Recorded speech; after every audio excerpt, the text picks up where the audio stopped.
we're streaming here. There's Twitch, and there is the stream. Hooray. So let's tell the world, and then we'll actually start to do some development.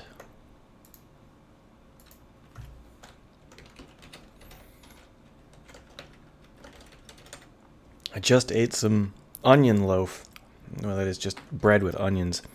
And got onions stuck in my teeth. I should have probably picked them out before starting the stream. I hope I don't make any obnoxious sucking noises. Streaming indie dev, making an underwater diving game. It's just a diving game. I don't think I need to specify that it's underwater.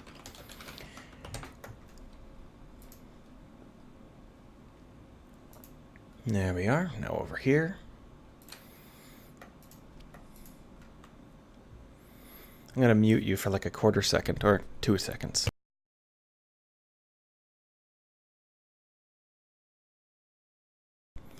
There, that should be the most of the obnoxious sucking noises I have to make in order to get onions out of my teeth. The voice sampler is reading a little bit strange, so let me know if I'm actually robot voice or something. I don't think I am. I think it's just I'm looking too closely.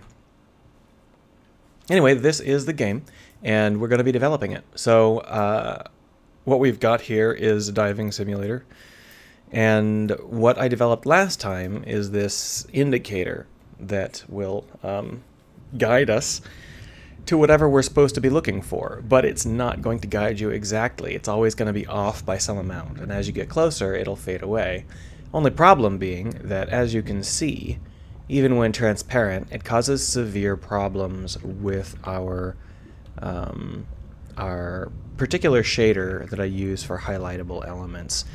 And I still don't know why that is, but I think the first thing we're going to do today is just create a version of it that doesn't have a full size. We'll create a version of it that can be shrunk. There are two options. We could either do a skinned mesh renderer by using blend shapes, or we could build it ourselves in live. I think it's fine to use a skinned mesh renderer. These are things that are not going to be complicated, so I'm not too concerned about using up all of our assets. And we can always scale it back later, change it back later. I just can't bear the way that screws up when it's layered, and I still don't know why that is. So we're just going to go over here into the FX file.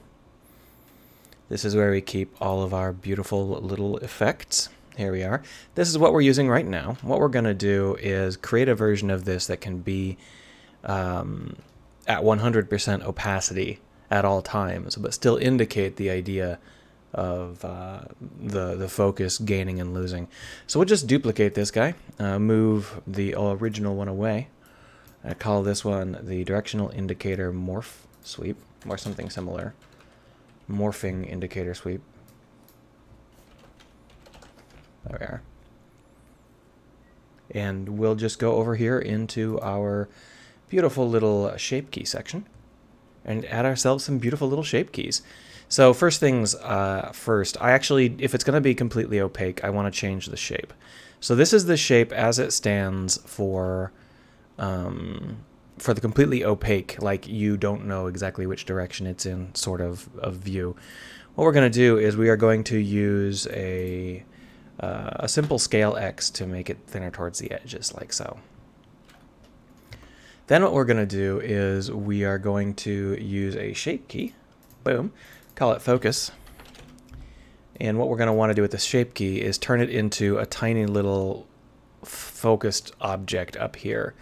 Now the problem is that if we use this with a linear scale, then it's going to shrink in a weird way. We're going to go ahead and do that, and then we're going to do it a different way afterwards, just to show you, the sorts of damage that you can expect if you just half-ass this sort of shape key stuff.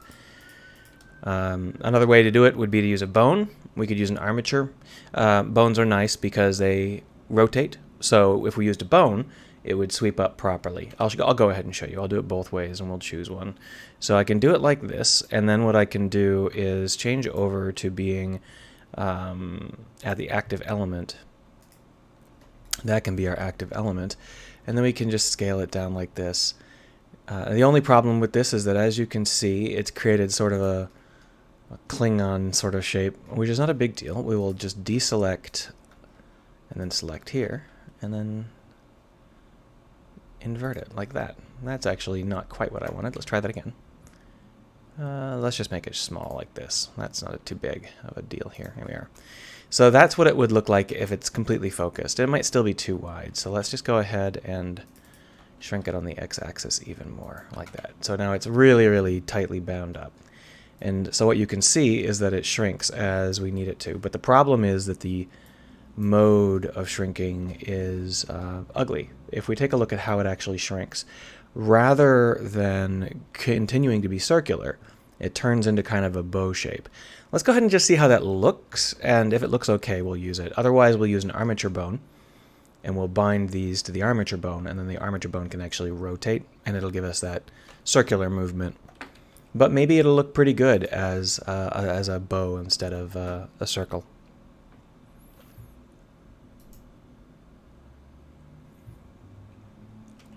So what we're going to do is we're going to grab the actual object, which is right there. It's this thing here. There it is, the HUD guide. We're just going to duplicate the HUD guide, and then we're going to turn this other one off for now. We'll probably delete it later. This HUD guide, we're going to use the other directional indicator, which is just going to be the morph indicator. There it is. Now this is a much heavier mesh because it is not a mesh renderer. So we're going to remove this and add in a skinned mesh renderer.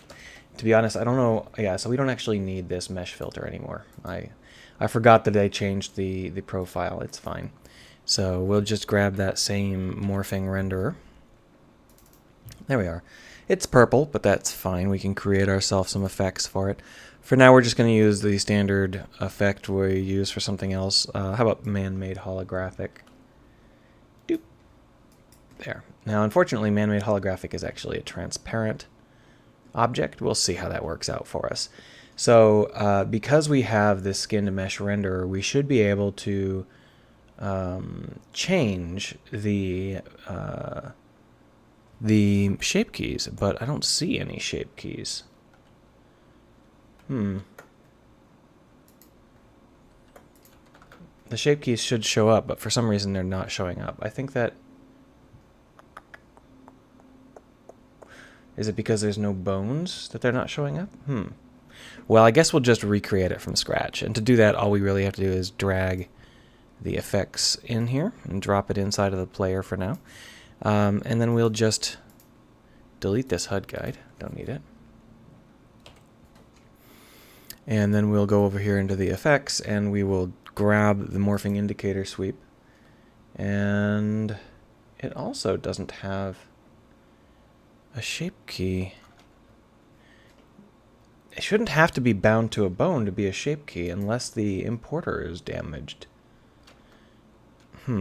That's interesting. What's going on here? If we take a look at the model, import blend shapes. There it is.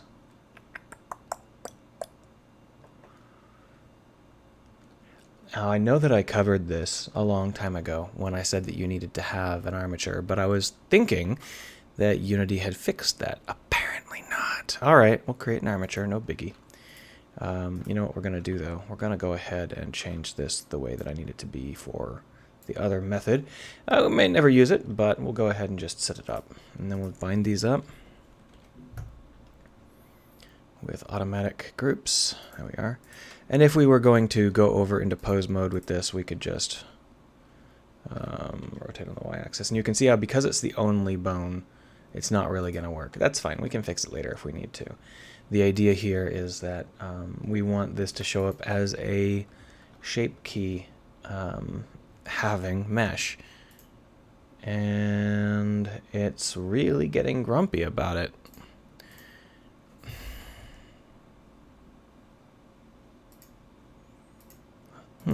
That's really obnoxious.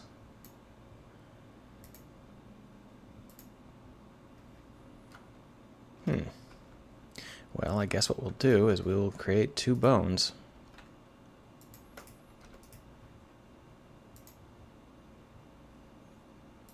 I'm not sure what's going on here. I haven't had a problem like this in quite a while. I've been saying that a lot recently. So here you can see that if we were to rotate it along the y-axis, we get this kind of crumpling thing going on. The problem is that right now we have a mirror operator, so it's not working right. We would have to actually do something about that later on if we wanted to set it up more correctly. I'd like to create a duplicate of this bone that's firing off in the other direction. But I'm wondering whether or not it needs to have 2 bone weights in order to trigger. Well, let's find out. So it's counting as a skinned mesh renderer. And we're not in debug mode. So where are the shape keys? I really don't know what's going on. Look, there's shape keys.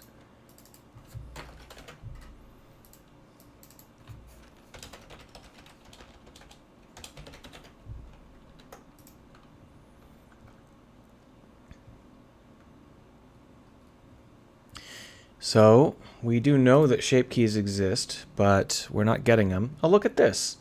This is the actual body we're using. The body has no shape keys either. However, I haven't put them in yet, so that makes sense. I'm wondering if there's been an error. Something it might have changed that I wasn't aware of, because this should just have shape keys on it, and it's not. Well, rather than struggling forever, what we'll do is we'll create the we'll just create the armature solution. It's dumb, it's heavy, but just for a temporary setup, it should be better than nothing. So to do that, all we need to do is create an armature, and then we're going to want to extrude out and then fork it on the x-axis. Why is it not forking?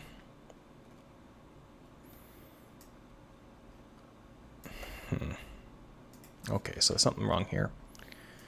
If we look over here in options, I got to turn the mirroring on before we can fork it on. You'd think that it would know how to do that. That's fine. So there we are. These are going to be our constraints. And what we'll do is we will simply delete these extra shape keys, since apparently they can't get imported. Super weird. Huh. And what we'll do is... well, that was something weird I just saw. It said that it was still bound to only 2 bones. It shouldn't be. It should be bound to 2. What's going on here? Let's go ahead and remove the armature and then reapply it. Maybe I did something with the wrong mode or something. I'm not sure what's going on here. I had some serious issues with my computer on Tuesday and Wednesday, so I couldn't even stream.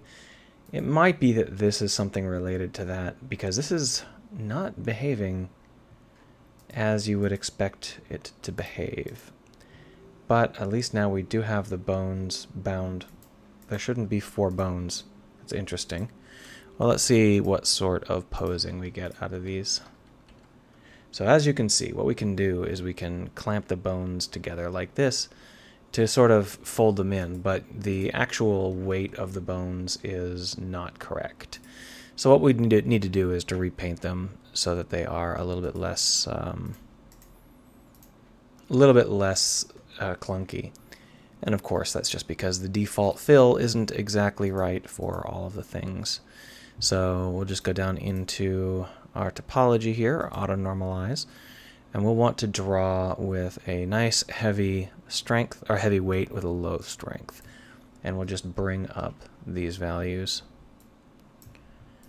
Boop, boop, boop, boop, boop, boop, boop, boop. Okay, now we'll just go ahead and see how that looks. Alright, so you can see how we've got some movement we don't like. We'll just start off with a smooth and try and smooth that out. But you can see the core problem here is that it's just a little bit too weighty. So we'll go ahead and bring the weight down to 0 and paint it to try and get this back under control here. Maybe this will be just as hard as getting the blend shapes to show up. They shouldn't be. This should be really easy, but for some reason it's causing us a lot of grief.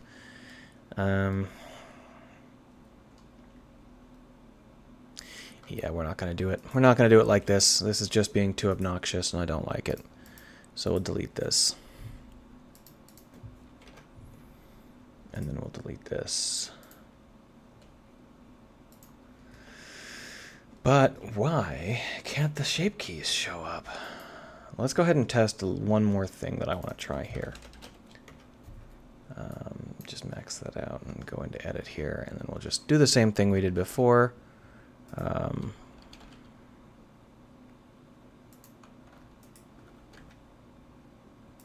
Somehow that got really screwed up. Let's try that again.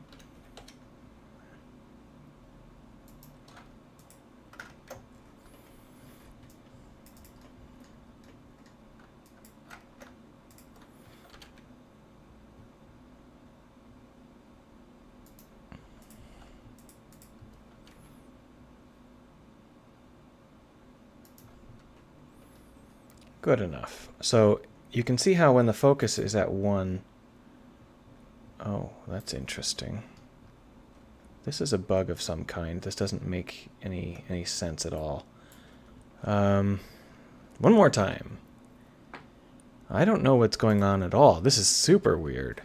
I don't know if you saw that, but the shape key was malformed in a very strange way. That's quite an unusual visual. So we'll just go ahead and... Here. So when I go to 1, so that works. When I edited it at 1, it was really screwing up, and I'm not sure why that was. But this is what the shape key should look like. Let's go ahead and see whether or not the... Well, first off, we don't need any of these vertex groups anymore. Let's go ahead and see what happens when I try to look at this mesh, whether it has any... Oh, it's actually registering as a mesh renderer now, rather than a skinned mesh renderer. If we... No, don't open it. Idiot. If we look at this, it doesn't tell us how many morphs it's got attached.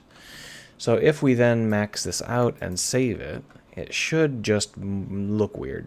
There, see how it got the applied thing? Because the FBX export actually applies the shape keys as they are listed in the setup, but you can see that this is still a mesh renderer. It still doesn't count as a skinned mesh renderer.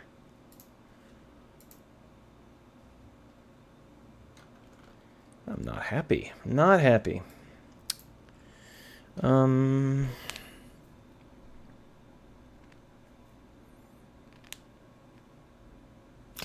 Well, let's try exporting it as just that FBX for that one thing. Let's see whether we can get it to trigger like that. I'm going to switch over to Phoenix Write for a second because I'm not sure where in my computer it's currently pointing.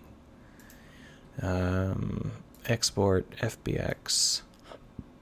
Oh, okay, it's pointed to the correct place. That's fine then. So we're going to go ahead and call this skinned measure, what is it called? Morph indicator. We have a whole bunch of options down here. We can export main geometry, all this stuff, right? And basically what we want to do is make sure that we get just the mesh, and we only want the selected mesh, but I'm not sure if that's an option here. Selected, there it is.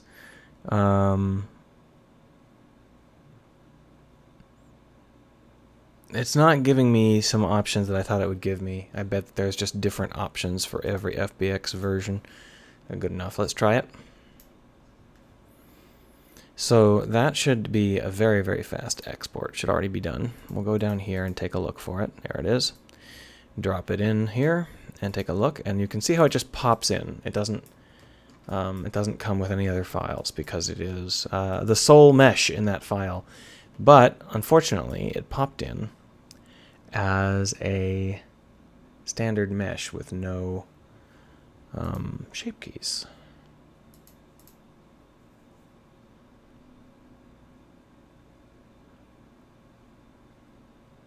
I don't know. But apparently I was wrong when I thought this would be really easy and fast. So we're not going to do it at all. It's all screwed up. I don't know why it's not working, but we're just going to leave it for now, and we'll come back to it some other day. But what we will do is we will go back over into our standard file here, and we're going to just, this is called directional indicator sweep. We're going to modify it to have the same gentle curve, because that gentle curve is actually really nice. So we'll just, there.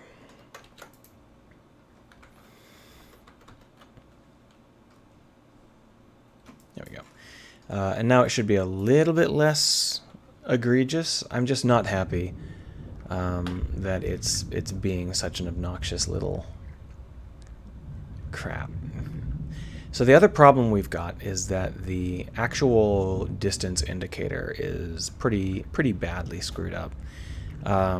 We're off by a specific amount, right? So if we take a look, the indicator is actually aiming off here rather than straight at the object. And that's on purpose. But basically, I want our minimum distance to be a factor of how far off we are. So right now we specify the minimum distance manually like this. And basically the idea is that we don't want to be able to get close enough that it's clearly not pointing at the thing we want it to be pointing at. As we get closer, we want it to disperse even faster. So there are a couple of options. One is we could just have a larger min range, like 15. But another option is that we could make the min range a function of how far off we are. And there are a couple more options besides that. For example, we can have it so that as you get close, it calls another function, which would allow us to create more indicators now that we've gotten close enough to the mission area to be able to tell what's going on. So all of those things are factors. Let's move ourselves away from the target. And now if we actually take a look, how far off from the target are we? We are pretty far off. That's about the right amount. That's about what I would like to see. So you can see that we have an idea that it's in this direction, but it's not pointed straight at the object, and that's the point. I don't want it pointed straight at the object. I want you to have to figure out where the object is once you arrive. There we are. You've got it. So what we're going to want to do is have a management system that keeps track of our sensor traces distinct from whatever we're actually visualizing them with, because we're going to have a lot of different methods of hunting down things, and we're going to want to be able to get a more complicated set of indicators going with some kind of mission system. So that's what we'll do. We'll create a mission system. That seems like a good thing to do. I'm sure that will be even easier than making the mesh have a shape key.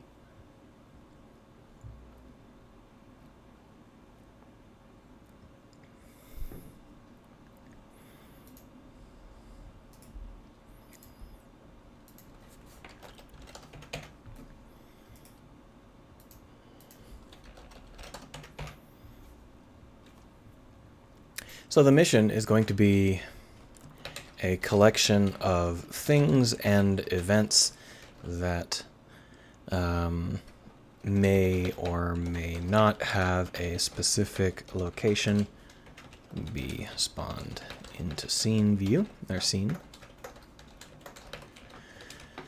and has a variety of events for handling things that we find. Because of this, we're also going to need a mission objective, because we're going to need to be able to point at a variety of things and have a variety of responses. Pop that up. A thing to find or do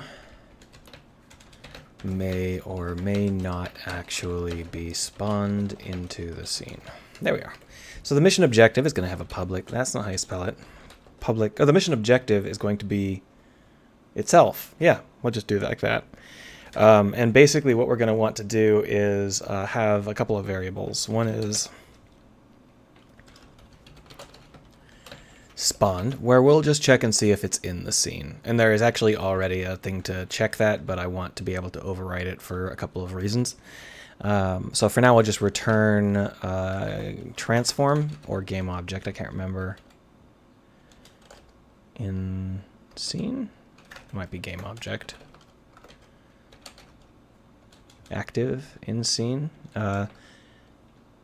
Active in hierarchy. That's what it's called. You can see why even now I'd like to put it in a casing, because active in hierarchy is not something that comes easily to mind when we're trying to decide whether or not it's in the scene view.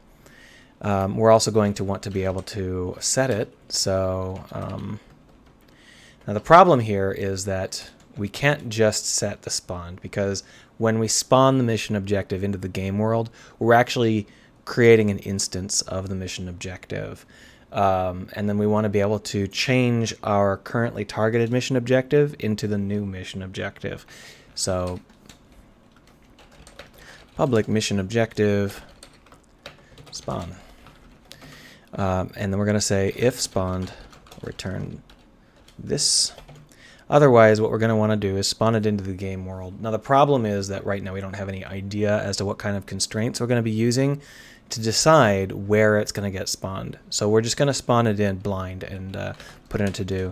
To do, make this not suck. So we're just going to say game object dot. Oh, can we say mission objective? Sure, we can. Mission objective O equals mission objective dot instantiate this, and then vector 3.0. It'll make it floating at the surface, so we won't have to go and search for it. We won't specify the quaternion if I can avoid it. You know what, we're not going to specify any of that. But we will specify the parent object, which is going to be null. So I guess that's fine. We'll just leave it like this. We'll figure out a better way to do it later if we need to. But now this is going to be one that is in fact spawned into the game world. So that means that we can point at an object that is in our set, our list. It's just part of our assets. It's not actually in the scene. And we can spawn it in as we need it. Of course, that's not a very good way to spawn things, but that's not too bad, right? We can fix it up later. It's better to get the baseline running first. Also, it is like 90. Even with my air conditioner running. Let me grab some water.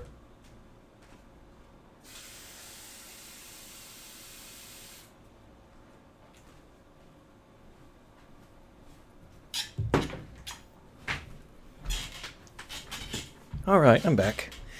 So now we have a mission, and basically what we're going to need from our mission is a list of objectives.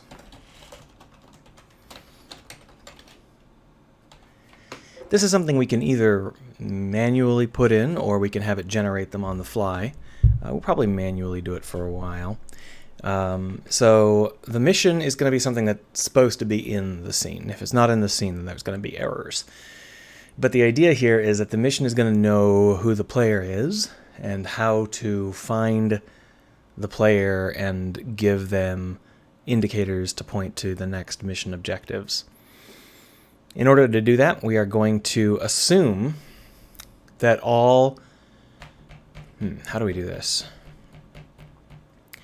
See, the mission objectives that we're trying to find may not be in the game world, but we still have to know more or less where they're going to be. So what we're going to do is we're going to have a set of zone locations, regions, where we can dump the mission objectives. If they're not already in the game world, we'll put them in a region that matches. In order to do that, we are going to need to have a list of where they can go, but I'm not sure. For now, let's go ahead and just leave them all seeded manually. We're going to go ahead and do it all manually this time. We'll get around to changing it up later because I haven't figured out the best way to spawn things in meaningfully yet. The basic idea of the mission objectives is assuming that they're all in the game world already.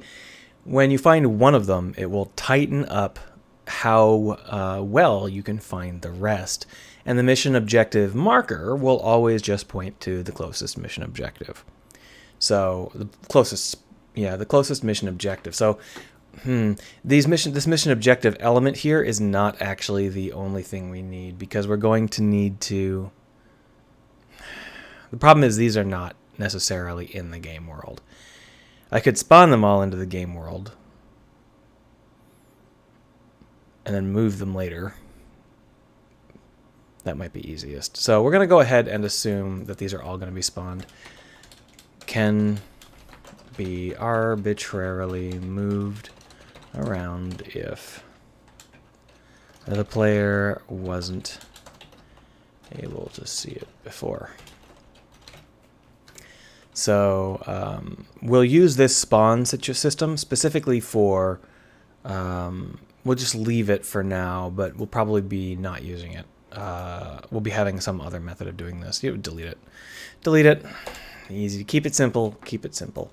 So basically these mission objectives are going to be put into the game world by us right now. Later on we will make them work. And what we're going to want to do is we're going to want to always point to the closest mission objective. And part of that is going to be we're going to have control over a HUD indicator. Now we could create HUD indicators as necessary, but I don't think that's needed. I think we can just preload ourselves with just one.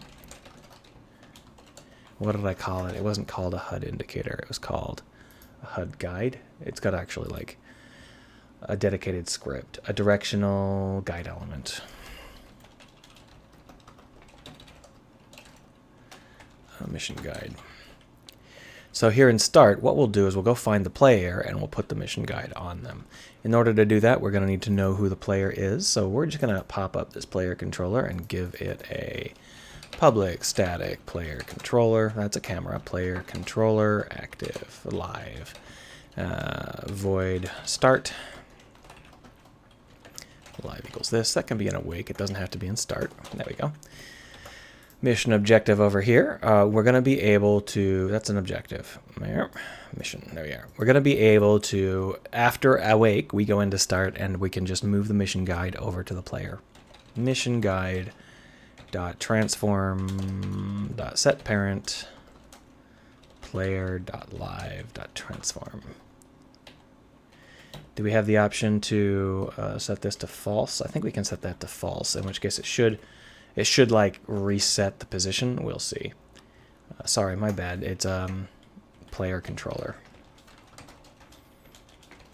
Come on. Thank you.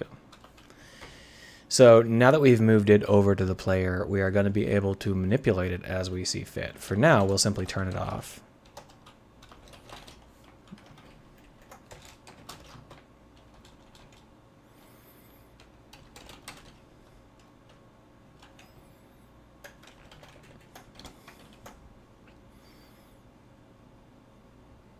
Did I not actually open it? I just looked at it. All right, so we'll go and open it.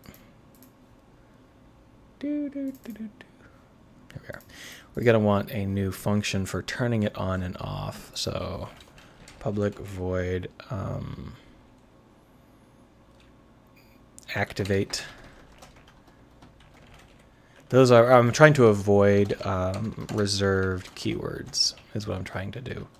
GameObject.setActive false. Object.setActive true. Now these are simple at the moment, but they're not going to be so simple later on because they may have to say things and do things and stuff. So we're going to just leave it like that for now, and we will fix it up later on to be as interesting as we need it to be. So here we've got the deactivate rather than disable. Here in update, what we're going to want to do is we're going to want to set the mission guide to point to the closest objective. So we don't actually need to disable it yet. We just need to point to the closest mission objective, and part of that is going to be setting it up here. So we will actually just go and say update guide, and then in here we'll also say update guide, and then here we'll have our update guide. There we go. So if there are no mission objectives, so if objectives.count equals 0, then debug.log mission name is complete self-destructing. And to self-destruct, we're going to destroy the mission guide, and then we're going to destroy ourselves. So destroy mission guide dot game object, and then destroy game object. There we go. And then return. Otherwise, we're going to want to point to the closest objective. And so we're going to decide what the closest objective is by actually just calling a function. So mission objective, we can actually use that here. Mission objective closest equals closest. So we'll just go ahead and say, we'll just go ahead and do that. What we're going to want is to be able to pass it a world position. That's going to be the player controller dot transform or dot live transform dot position. We're going to want to be able to pass it a position because our buddies or secondary teams may be somewhere completely different, and we don't want to require the mission specifically to only update the one guide. It probably will go to a different set of mission types later on. I'm not sure. Either way, public void closest, it's not a void, it's a mission objective. Public mission objective, closest objective, vector 3, world pause. Let me just take a look at Twitch here. Yeah, not terribly popular today, but that's fine. If anybody has any questions, let me know. Presuming everybody can hear me because I have more than 2 viewers for once. So we're just going to go through all of the objectives and find the closest one. Float delta equals 0 and float, or not float, mission objective closest equals null. And then at the end we'll return closest. Yeah, whatever. And in the middle we'll just find the closest one by going through each. For each mission objective, in objectives, vector 3 or float range equals vector 3 dot distance, world pause, and o dot transform dot position. If range is less than delta or closest doesn't exist, then we set it up. Delta equals range, closest equals O. There we are, easy as pie. Ooh, I bet that was super loud. Sorry about that. You awake now? So now we've got the mission objective giving us the closest one, and then here we can just say if there's nothing closest, self-destruct. If there is something closest, then we're going to want to check and see whether or not the mission guide is already pointing to it. Mission guide.target, yeah. If mission guide.target equals closest, then we can just return, no big deal. Otherwise, we're going to want to set it up again. So mission guide.target equals closest. Now the problem with this is that the mission guide is set up to have an offset. So here you can see this offset gets set. What we're going to want to do is we're going to have this target actually be something that can get a getter and a setter called on it.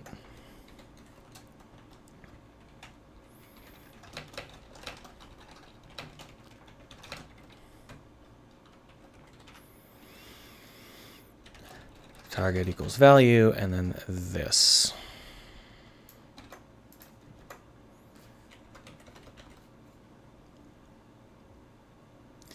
So because of that, down here in start, we're just going to say that target equals target. And that'll trigger that progression. And that way we'll be able to get a new value on where it's supposed to be. Of course, if we call that willy-nilly, it'll just keep wobbling. But that's okay, because we're not. We're specifically only calling it when the target changes. So because the guide element takes a target as a transform, it's kind of arguing with us. But that's okay. We'll just change it over to taking a mission objective. There we are. The only problem with that is that we are in fact using the target. So we're going to have to put in transform here. Not a big deal, just something we have to remember to do.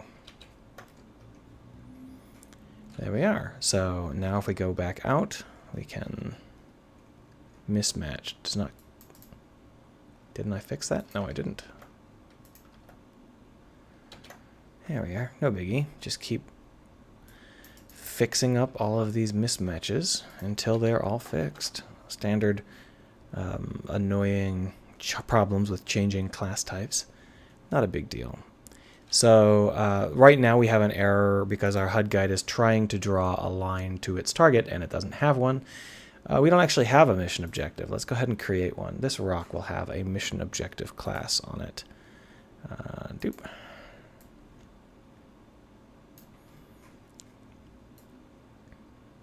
There's our mission objective. Since it has a mission objective on it, we can just set this up to point at the rock, like so. Where is it? Oh, there it is. And now you can see it works again. No problem. So then all we really need to do is have this work. The problem is that the mission doesn't exist yet. We haven't set it up yet. What we're going to do is we're going to create a second rock.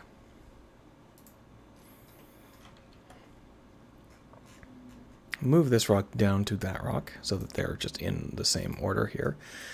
And we'll just put this other rock over somewhere else, like here. And basically the idea is we're going to test and see if both of those rocks are part of a mission. So we'll go ahead and create a new empty object. How do I tell it to not target anything? There was a way. I did it last time. I just click on the sky. That's good enough. So what we're going to want to do here is create an empty game object, which should be, I don't know why there we are.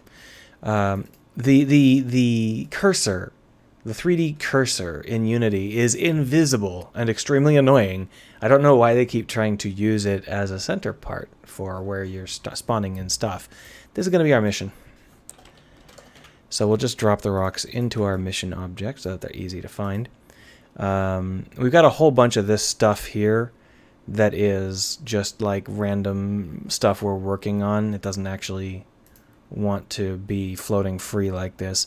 But we can figure it out later. For now, what I'm going to do is I'm going to drop all of it into the terrain, because the terrain doesn't give a shit, so it's a good place for it.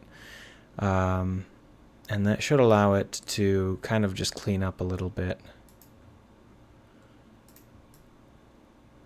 There we are. All right, so now we've got 2 rocks. We'll just set this up as a mission. Boom. And we're going to have rock 1 and rock 2, also known as rock 1. And then, of course, we're going to need to have our mission guide, which we will do simply by grabbing the HUD guide and dragging it down here instead. I think that if we just drop it like this at 0, 0, 0, it'll probably be okay. We'll find out. So this is simply our mission setup, and then our mission guide goes here. And we're just going to see if this works. Seems to. Let's see whether it switches objectives. Yep, see? So there are a couple of things. When it switches objectives, I'd like it to swing around instead of flittering in and out of existence. But that's not too hard to do. We do need to edit the actual HUD script instead. So what we'll do is when we're doing the guide element calculations, rather than using the exact position of the target, we'll use a target position here, this. What we're going to end up doing here is storing a cached value and then lerping.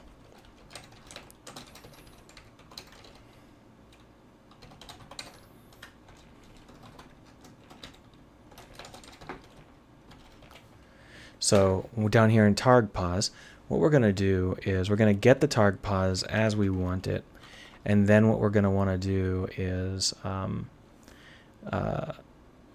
just lerp between the cached targpos and this. So cached targpos equals vector3.moveTo or lerp. I think lerp is better. I want that little bit of a sweep. And then we will just put in the cached targpos, the new targpos, and time.delta time times something 2. It's fine. The last thing we're going to want to do though is return the cache targ pos. But we are, in fact, going to want to set this y value in both places because our y value might change, and we don't want that. That's the one thing we don't want to lag behind.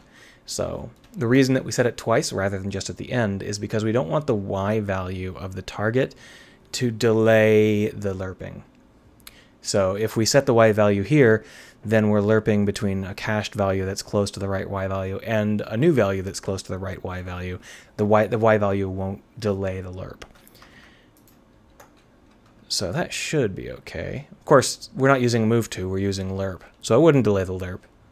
We don't have to do that. Who cares? We'll leave it like that. If it was move to, it would delay it. But the lerping is another matter, I think. Maybe not. Maybe it does matter. I think it does matter. All right, so we're just going to kind of move along, and then when it pops, it shouldn't pop. It should sweep. Yeah, like that. See? Now, obviously, we're doing this very, very close to the objects, so it's going and vanishing. What we actually want it to do is, rather than vanish, we want it to become like a full circle. But as you might understand, that has been quite a challenge for us. Because of the way it cuts through these rocks and just leaves the worst possible visual, I've been struggling to get the visual not to suck as much. But what we'll do is, in essence, what we want is just a circle around the character, and we'll just move the ball, the glowing ball of the texture to wherever it makes sense for it to be. And when you're right on top of it, we'll move it onto the character, and then the ring will just have a very faint glow around the inside edge. Whereas if it's in front of you, we'll just move it over there. But the problem is, of course, that that isn't working so great. Well, we've got plenty of time. We'll figure it out. Now, the other thing we're going to want to do is make it so that mission objectives can be accomplished. So here, for example, when we click on this, something happens. It falls. But what we want to have happen is we want it to count as an objective achieved. There's a couple of parts to that. One is that it's very difficult for us to get any kind of text pop-up. We don't really have that built yet. We're going to want to build it, but it doesn't exist yet. So we're going to leave that part out for now, and just remember that we're going to need to have text pop-ups. But what the other thing we're going to want to do is we're going to want to have the rock missions. P-Flare says, scuba game? Cool. Thank you. And Alfaria says, the visuals have improved greatly. Yeah, well, if you were here a couple weeks ago, it was just like literally tubes. We're working on mission objectives right now. So when we click on these rocks, we want it to count as mission succeeded. And in order to do that, we've got this setup here where when we interact with something, it can do stuff. What we need it to be able to do is count itself as successful. And to do that, we're going to have it so that mission objectives can count as successful, right? No big deal. We'll just set that up. Public void objective complete. And all we're going to want to do is find our find their mission and tell it that. But unfortunately, we don't know where our mission is. Now, if we want to just assume that the mission objectives are always going to be underneath the mission object, it's quite easy to find our mission. We'll go ahead and do that. We'll go ahead and just make that assumption for now. Later on, we can switch it over to an eventing system if we decide that that's not flexible enough to do. Consider switching this to a more flexible event system. But for now, we don't care. So we're just going to grab the mission. Mission m equals get components in parent mission. And then we're going to say if not m, then debug.log error name plus has no mission parent. Return. However, if we do find it, we're going to go ahead and tell it that we're done. Objective complete. And of course, we pass it ourselves. So if we go over into the mission, we'll create that function. Public void objective complete objective. Oh, and then we just remove it from the list. It's that easy. So there is the list of objectives. Oh, I think that's a capital R. Yeah. So it's that simple. We'll go ahead and put in a log. It's console.log, debug.log.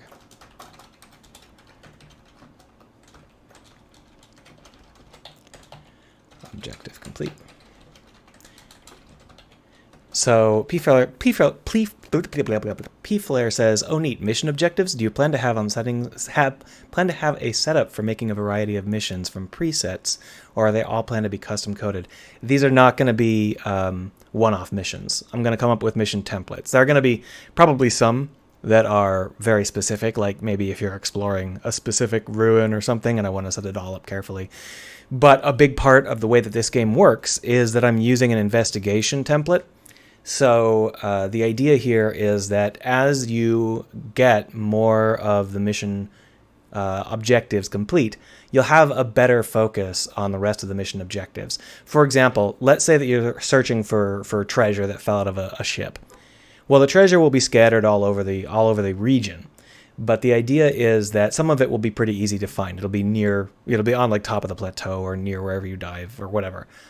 You can try looking for the rest, but you're not going to have a very good guide towards it. You're going to know it's somewhere in that direction. But as you find them, you'll get a better idea of how the treasure fell and where the current swept it. So you'll get more and more tight indications of where the harder to find treasures are. And because that's quite flexible, I don't have to worry about the player wandering off and doing things in the wrong order, because if they do, that's fine. It's okay to do things in the wrong order. And not all of the missions are going to be like that, but that's going to be a staple approach to how these missions work. So that's going to be what sets us a little bit apart from some of the others. I forgot to set it up. So in order to set it up, we're just going to want to set up on interacted here, and we're going to want to point it at itself and tell itself, there, perfect. And this down here, we're going to want to have it actually turn off itself.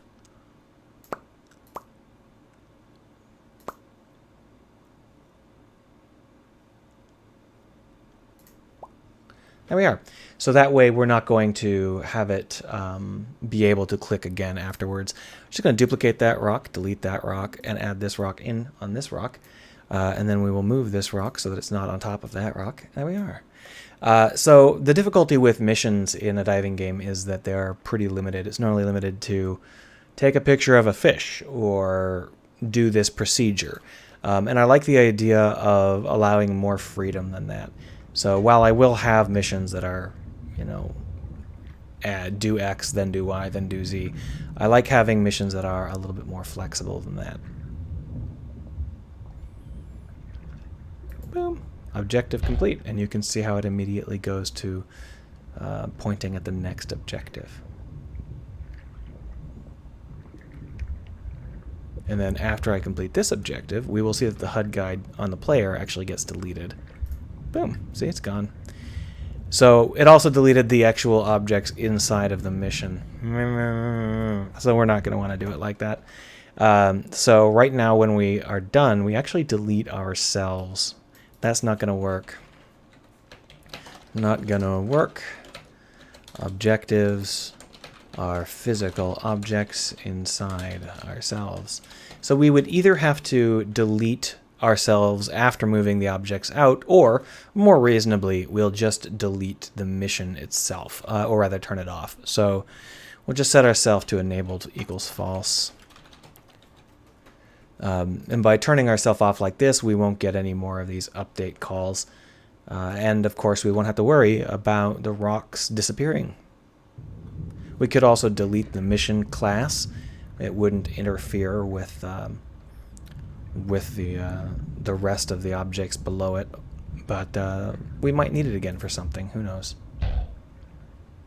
I really hate the way that these shaders are colliding. What an awful look. I'll fix it when I figure out what the heck is going on.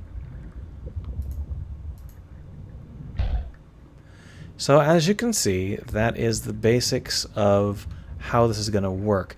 Now, the real thing we want to do is be able to spawn in objectives in a much more flexible way, because I don't want to have to precede all of these objects. So what we really want to do is have a stack of objects that are possible mission objectives, including whether or not we can have duplicates.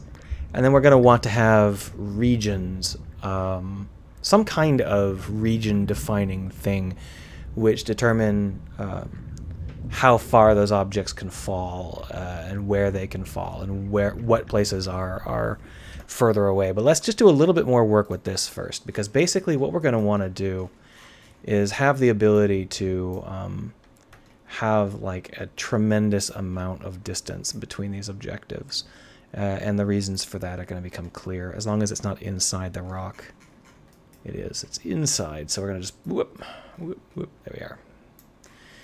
So with those, we're going to drag those rocks in. There we are.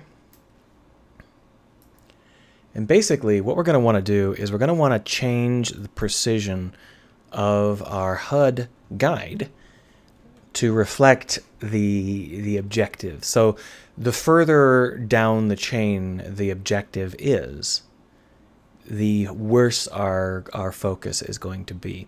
And that's going to be important for making sure that our more difficult objectives stay difficult. But as objectives get knocked off the chain, they come towards the front of the queue, and that means that we will be able to get a better lock on them naturally. We don't have to try and calculate out exactly how much things have improved. We'll just let them improve naturally. So down here, what we'll do is we'll set the target, but we're also going to want to set the mission guide dot focus. Is it called? It's not called focus. It's called something else. It's called precision. There it is. Lock-in. It's called lock-in. So basically what we're going to want to do is have the lock-in be 1 divided by the target's index.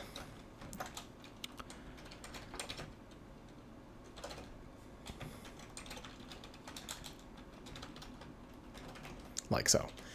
We might change it later, maybe so that it's a little bit less of a steep fall off. But the basic idea here is that as you go towards further and further up the chain mission objectives, things are going to get a lot fuzzier. Shall we give it a try and see what sort of thing we get out of it? So right now we are focused on the first and closest of the rocks, and you can see how that's a pretty tight beam. As we move along towards the second rock, once it transitions, we should get a fuzzier sort of indicator. In fact, it's so fuzzy that it vanished. That's not supposed to happen. Let's take a look at the HUD guide and see what's up. So it looks like our lock-in is 0. Why is our lock-in 0? It should be 0.5. Oh.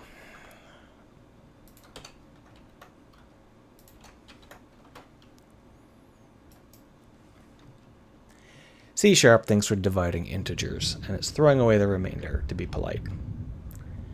We're not dividing integers, we're dividing floats. Get it? Floats? Haha.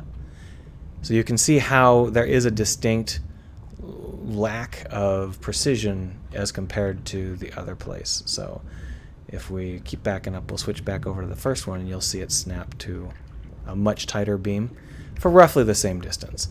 And if we were to go over to the far element, which is way, way over here to the left, this is the one that's at the end, which would give us a 0.125 lock-in. Got some camera jitter there. I'll have to figure that out. As we get further away, the precision gets to appear to be tighter because we're further away from the radius that it knows we're trying to reach. Am I trying to go over here? I think it's over here. It might be to the right. Oh, there it is. So we're at the same distance between these two. These two are super close together. And I mean, the two ranges that we're talking about are super similar. Like there's almost no difference, but you can see just how much fuzzier this one is. And that is the basic idea here. But the only problem we've got is that the min range isn't any different. So as we start to approach it, it will get foggier and foggier. but the min range of 15 is considered absolute. So even if we were to pause this game, you can see how far off we're actually pointing over here rather than at the object. We're very confused as to where it actually is.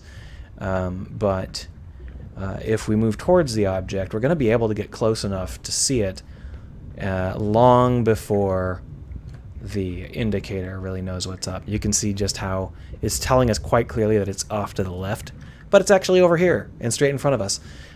We got a couple of options. One option is we can leave it and be like, yeah, that's close enough. Another option is we could make it so it's got a larger minimum range. Not really sure which of those options is best. For now, I'm happy with it as it is. We can always change it later. So we now have a sort of mission objective system, but we're not setting up our mission objectives in a way that we can generate things. So we're going to create a region system. Now I thought about creating mission regions that were like just vector 3s or something, but this makes a lot more sense because we're going to be able to edit them a lot more easily.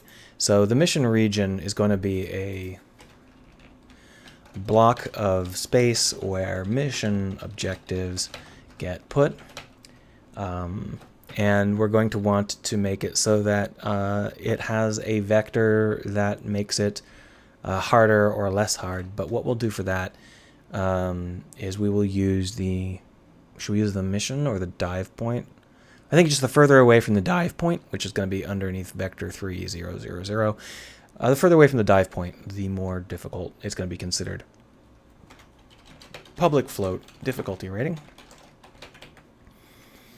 The difficulty rating is just going to be on a slider. What's it called? Range 0 to 20, 10. And basically the difficulty rating is going to be how hard that particular location is considered to be.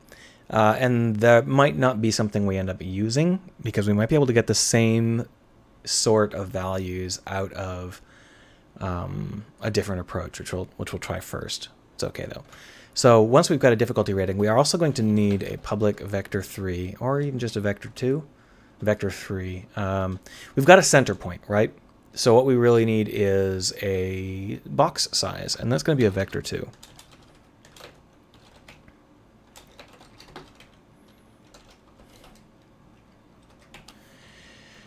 So what we're also going to want is a simple setup for displaying that, which we'll do using gizmos.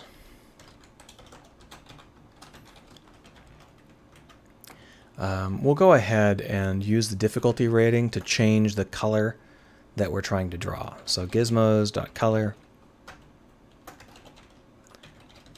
equals new color 32, I believe.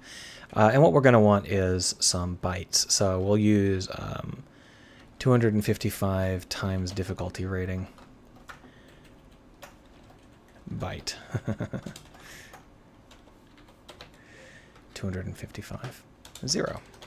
That should be pretty straightforward. I could probably do it with just a color because for some reason color 32 is barfing, so we'll do it with a color. Just call it difficulty rating 1 and 0. That means that it'll be green when it's a low difficulty, and it will be red, or yellow rather, when it's a high difficulty. And then we're going to want to draw a box. Oh, not a cube, a wire cube. With the center being where we are.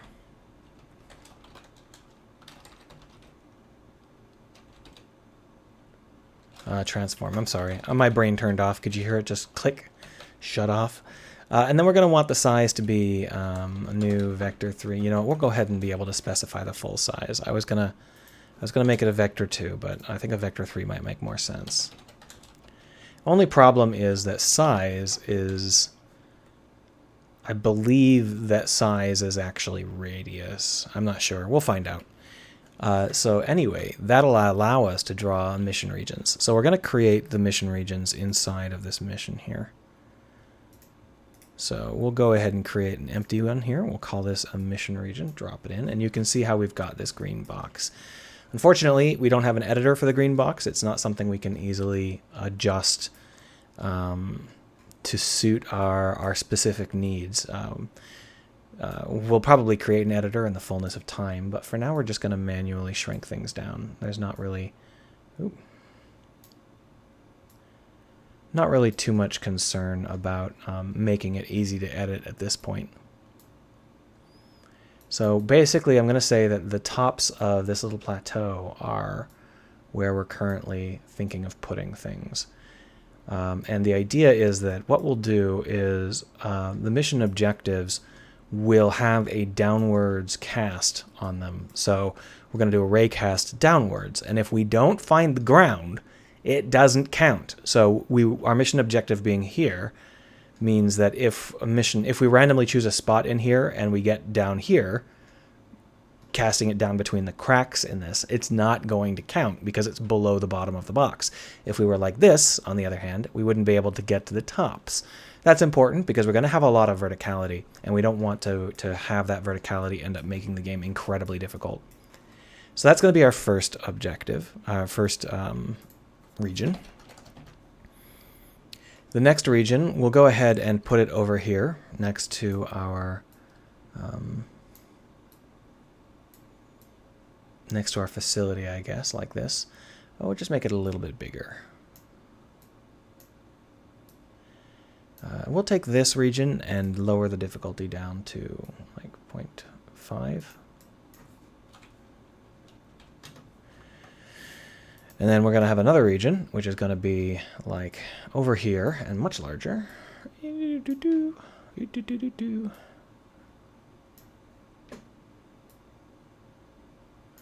that's going to have like a difficulty of maybe 2.5, something like that. Alan says, "Hey Craig, underwater stuff?" Yes. Hey, been a while since you caught a stream. We are simply making ourselves some mission systems for our underwater game right now. We are creating regions to automatically drop crap into. So what we're doing is we're coming up with ever more increasingly challenging regions. So that is our idea for the day. We're just going to go ahead and create a large region over here along the gravelly, complicated part of the map. We're going to go ahead and max that difficulty out. And the reason we're maxing the difficulty out is just so that we can get a slightly different visual here. What we'll do is we'll go back in here and we'll change the color to be 1 minus difficulty rating divided by 10. That way it'll be red rather than yellow. There we are. And these regions aren't currently automatically being added to the mission because the mission doesn't understand what a region is. It will. So we need a public list regions. That wasn't how you spelled it. There we are. We're also going to need a quick little assist, so we'll go ahead and create the assist function, public void auto region. And we'll put a menu auto region. And then we'll just say regions dot clear, and then get components in children, regions, mission regions, and we will pass it in true, but we'll also pass it in our regions, which I think it's regions comma true rather than, oh, it's the opposite. That's fine. There we are. That'll get all of the regions that we have, so I don't have to keep dragging them in. No big deal. So now if we wait for that to compile, there it is. You can see that it's currently empty, and then I just auto region and it pops right in. Notice that they're in the same order that they're specified. That's important for us because what we'll do is we'll run through them in order. And that way they'll automatically be set up so that the more difficult regions are also considered the more difficult objectives. So in order for us to do this, we now have to create a method of spawning in our objectives. So to do that, there are a lot of different ways. We'll just go ahead and have some potential objective elements, some potential mission objectives, and then we'll also have a stack of how many we want, you know, an integer value. So objective seeds, and then we'll also have a public int target number equals, call it 15. Now this is very, very basic. This is not how all missions will work. There's got to be more variety than just randomly scattering things around the mission objectives. We'll work that out in the long run, but for now we're just going to let it unfold as it sees fit. So what we're going to want to do here is in start, we're going to want to deploy.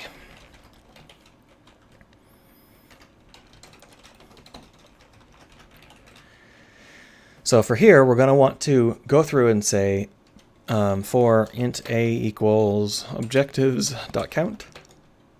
A is less than or equal to target number, just less than target number. A++. We're going to want to create a new objective. So mission objective O equals objective seeds random.range 0 to objective seeds.count. There we are. That'll get us a random objective seed, but that's not spawned into the game world. Or maybe it is, but it's not the one we want. So we're going to want to instantiate that. O equals mission objective dot instantiate O. And we're going to want to put it right here inside of the mission. So what that does is it creates a duplicate of the mission objective that's actually inside of the mission. And now what we need to do is actually place it. And that part is going to require us to get whatever region we are currently supposed to be getting and then ask it for a value. So for that, what we're going to do is we are going to create public vector3 value or location. And what that's going to be is it's just going to be a random spot inside of this region. Well, we can make it more complicated later if we would like. We're going to, because basically what we want is to do a downwards cast. Well, we'll deal with that later. For now, we're just going to return a random location. So return transform.position plus random dot on unit sphere, inside unit sphere times size. There we are. That's not going to work, is it? Why is that not? All right, so we're going to have to create that in an annoying way. That's fine. A new vector3, and then we're going to do a random.range negative size.x size.x capital R range.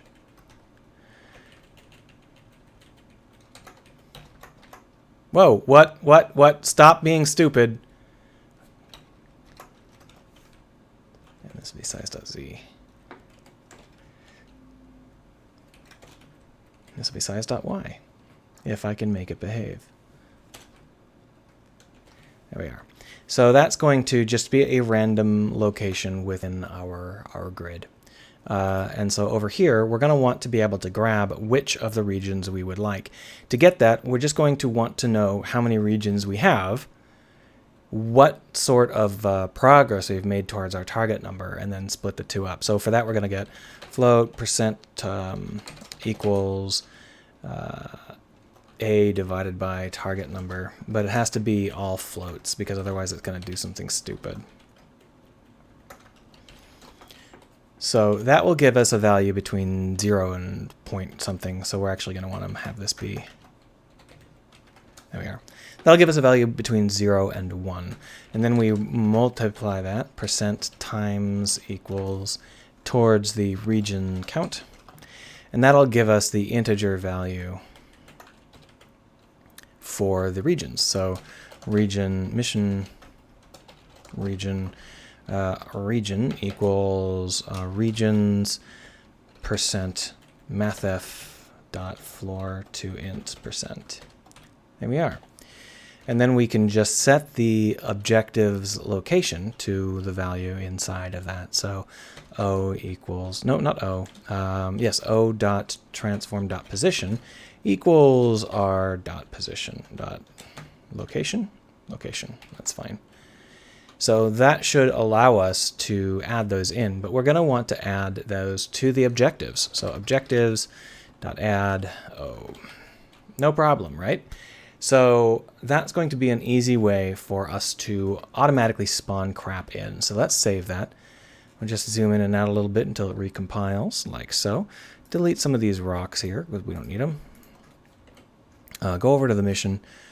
Set this up as a short objective, no empty gaps, and then also use the rock as our objective seed. Now this is going to be an easy mission because these rocks are huge. I hope I didn't have an infinite loop. I don't think I did. So you can see that we've got a ton of floating rocks running around. Looks like we got 14 of them despite the target number being 15. I'll have to fix that. But these here are supposed to be the easy ones to find. And on the other hand, as we move out into more difficult waters, these are supposed to be, these are what we think are harder to find. Now obviously a giant floating rock in the middle of the water is not hard to find, but generally speaking this would be something more like you know, a gem or something. It wouldn't be a giant floating rock.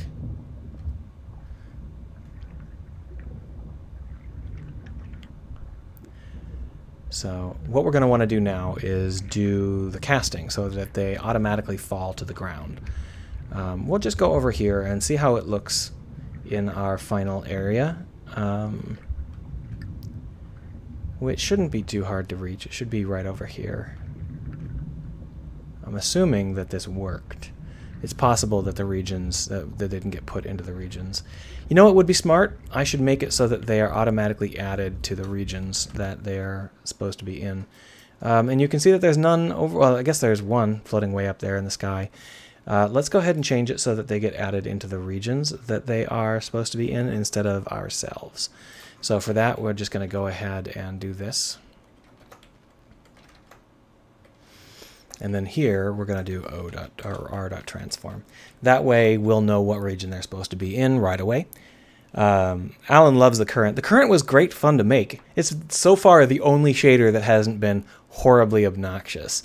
I don't know if you've been paying any attention to the previous streams, but I don't think so, or you would have said hi.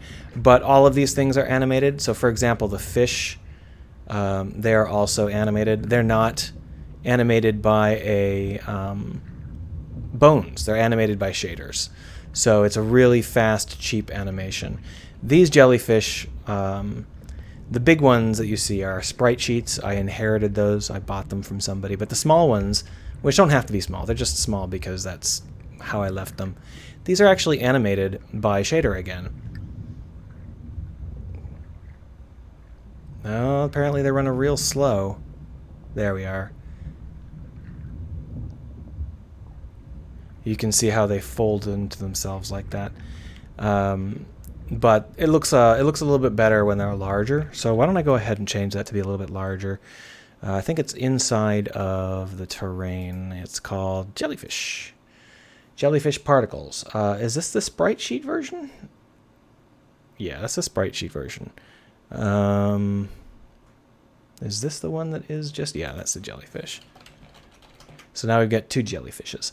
But this one is the Wiggly Jelly one. So if we take a look at the Wiggly Jelly one, what we've got is a setup where we create all of these Wiggly Jellies. And I was focusing on quantity rather than quality, just to do some testing, but I can go ahead and make them bigger. So we've got a 3D start size of 0.3. We can just increase that to like 0.74 and reduce the number that we actually have. It's a little bit extreme. So we'll bring it down to like 2. And we're also going to have to just update the specifics on the Wiggly Jelly because right now the scale is set really, really low. 0.05. We want that to be more like 0.2. Is that a little too much? I think it might be a little too much. Make that 0.14. Yeah. So the way this works is that these are actually colored. The meshes are colored in a way that makes it so that it has several different axes of animation, which move independently of each other, but they're synced up so that you get the right result. And there's still room for improving them dramatically because this is just using a texture that is leaves. It's not It's not a jellyfish specific texture. Anyway, if we take a look at where we've got here, down in our regions, we didn't get anything. It barfed. That's interesting.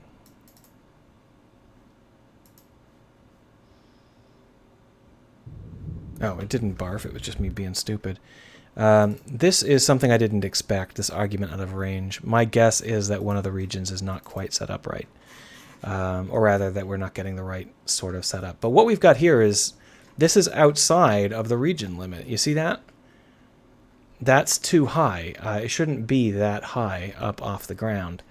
If we look at the rotation here, it's not that the axis is down here somewhere, but for some reason these objects are not sticking inside of the boxes. And you know why that is.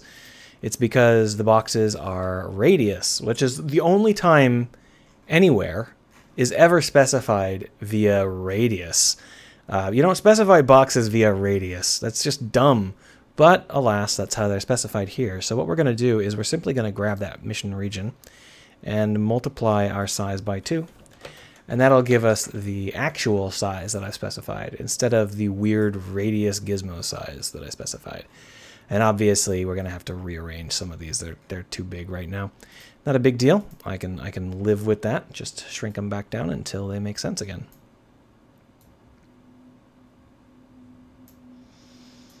That's really the only one I care about. The rest of them can do whatever they want. I guess this orange one is a little bit too big. That's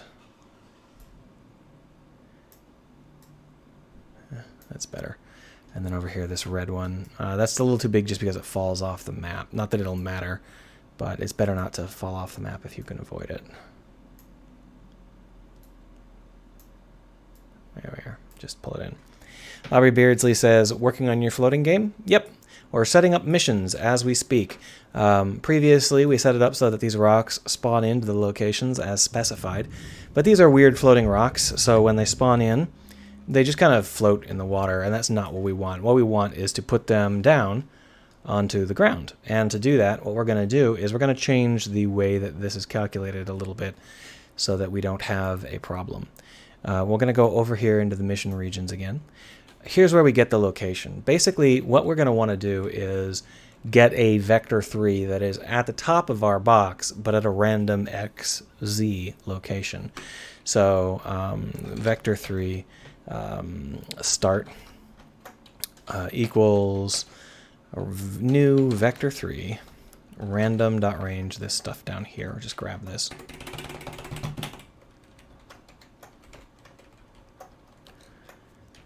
But instead of having this, we just want it to be size.y.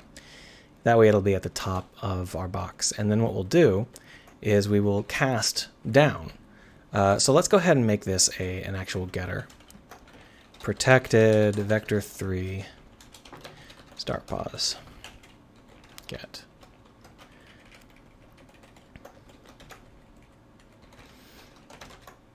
There we are.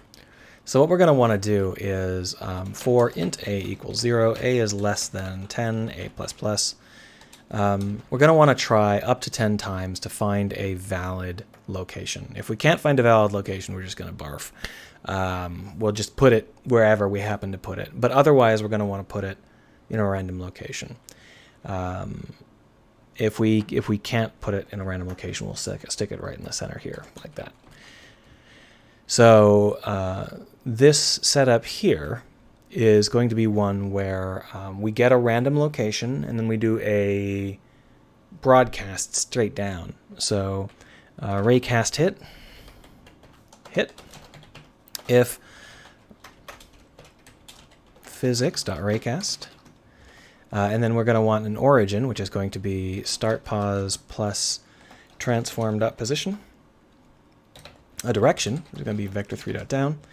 A max distance, which we don't care about, so we'll go ahead and just leave it off. Out hit. Do I need a max direction as well as an out hit? I don't remember. I think I can just do it without. I think it works. Yeah. So I guess we'll give it like a max distance of like 1,000. Just doing a check here to see what sort of... Okay, so it's out and then max direction. That's fine. There. So that should allow us to find where the ground is. And then what we're going to want to do is check and see if the ground is within our box. To do that, we're going to want to create a new within call. So public bool within. That shouldn't be up here. It should be down here. Vector 3 contains. We'll call it contains. V. So v minus equals transform dot position. If v dot x is less than negative what's it called, size dot x, then return false, and basically we'll just do that a crap ton. There are better ways to do it. In fact, why don't we just do it in a better way here? Public bounds, bounds, kill this, put this up here, get bounds b equals new bounds, and then what we're going to want to do is specify a center, which is transform.position, and a size, which is our size. But here's the thing, this is also radius specified, I believe. So I think we need the size to be multiplied by 2. And then what we're going to do is return b. We don't even have to create it, we'll just return it. And then, so down here in start pause, in location rather, we can check the hit point. So if hit.point is contained within our bounds, so let's go ahead and just cache the bounds. Bounds, bounds equals bounds. That way we won't recalculate them all the time. If b.contains hit.point, return hit.point. Easy enough, right? So with that in mind, it should work. Let's save just in case we end up with an infinite loop that I didn't notice, which happens. We're still going to have that out of index range, which I think it comes from a setup that I don't... I'll fix it. So you can see that this now is buried into the ground. The first one, this one, we actually created manually, so it didn't get moved. But the rest of them should now be embedded in the dirt.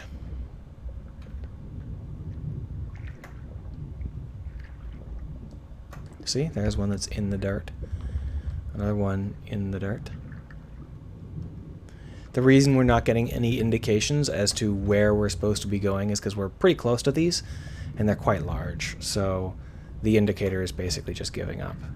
But if we click on them, boom.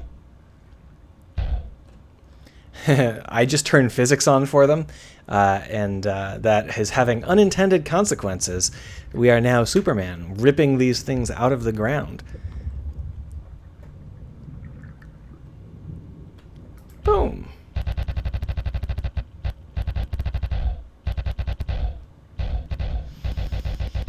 Now, of course, what we really want is for these to be much harder to find. But I think that 15 of them is way too many. Also, I think we've got this argument out of range problem, which we can fix.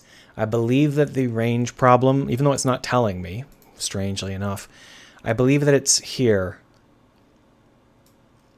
I believe that what we're... No, not that one. Here. This. So basically what we're doing is we're getting a number between 0 and 1. And then when we're flooring to int, we're not necessarily flooring it quite well enough. So we could change this so that instead of being 0 to 1, it's not. That might work. I'm a little bit worried about it leaving out some of the things that we'd like. Let's go ahead and set this to a default of 8. 15 is far too many. And we'll just go ahead and bring this down to 8 up here too.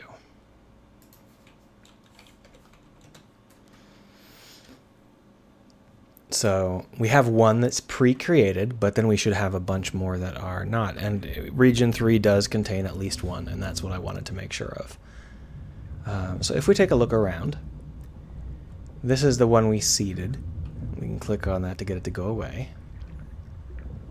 Boom. And then we've got this bad boy over here. Boom.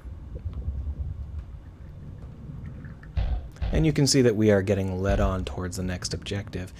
It's much closer than I thought. Oh, it's right down here. This doesn't feel random. Wasn't there one exactly here last time?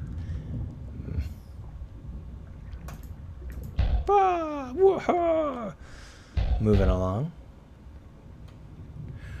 Obviously, the turning physics on is just me testing out some things. It's not how these objectives are supposed to actually work. They're also not supposed to be magic rocks. We're supposed to be looking for things, like maybe it's a fish that we have to take a picture of, or maybe it is a piece of jewelry we have to recover, a gold doubloon. Maybe it's a ruin that we have to get a holographic read on, or maybe it's a corpse from long ago, human bones, or a lost flipper, or a sea puppy waiting to be petted. Who knows? Anyway, I've been streaming for almost 2 hours and my voice is going. I think we've made pretty good progress for a quick little setup. Obviously, we're going to want different sorts of things, and right now we're kind of just cruising along a surface that is completely blank. Now, this surface is just raw surface, so obviously we're going to want to add in more topology and more interesting things. How to weave together surfaces algorithmically is an interesting and challenging question. This isn't just a matter of how to weave together multiple tiles of terrain, because the terrain we're actually going to want is a lot more complicated than this. There's going to have to be caves and stuff like that, and my idea here is we will use the base terrain for the absolute bottom surface of whatever terrain we're looking for. And then we will use mesh terrain pieces. Ooh. So this one is so far off that I can't actually see it. Let's take a look. Yeah. So because we actually triggered it when we were so far away, what we ended up with is a situation where we're pointed way off target, which is something we'll have to tweak, try and fix. But in some ways I actually like it, because it means that you might try somewhere else, try a different target, see what's up, and we'll maybe figure out where that stuff is via getting another one. But we can just click it, pull it out of the dirt here. What was I saying? I can't remember. The bedrock. Yeah. Basically, I want it to be the bedrock. But then what I'll do is I'll use mesh objects for the upper terrain, including things like tunnels. Obviously, I can't use tunnels with the base Unity terrains, but the verticality of this setup is important, and a lot of the things we're going to be doing are going to be not just loose terrain like this, but we're going to have like columns and stuff like that. And when I say that we have columns, I'm not talking about a column here or there. I'm talking about like a broken plateau, a surface that we are going to have cracks in, and you go down into the cracks and maybe you'll see the bedrock, but the terrain you're most commonly going to see is the plateau. And now what I can do is I can create the bedrock first. I can choose a random bedrock foundation, and then I can add in the mesh objects on top of it pseudo-randomly. I don't have to manually place them if I don't want to. I probably will manually place them, at least for the foreseeable future, but I don't have to. And the ripples in the bedrock will give a lot of distinction, a lot of randomness to whatever we're developing, or whatever land we're aiming for. But that said, basically what I'm trying to say is that we're not going to be using this kind of surface. We're going to be using this kind of surface. This is obviously placeholder meshes, but the idea is that there will be places where you're just walking along on the ground like that, but it's going to be pretty rare. So anyhow, thank you for stopping by. I will see you. I guess it's only been an hour and a half. My voice thinks it's been 2 hours. I'll see you on Wednesday, assuming my computer doesn't explode again. And thanks for stopping in. If you have any questions, let me know.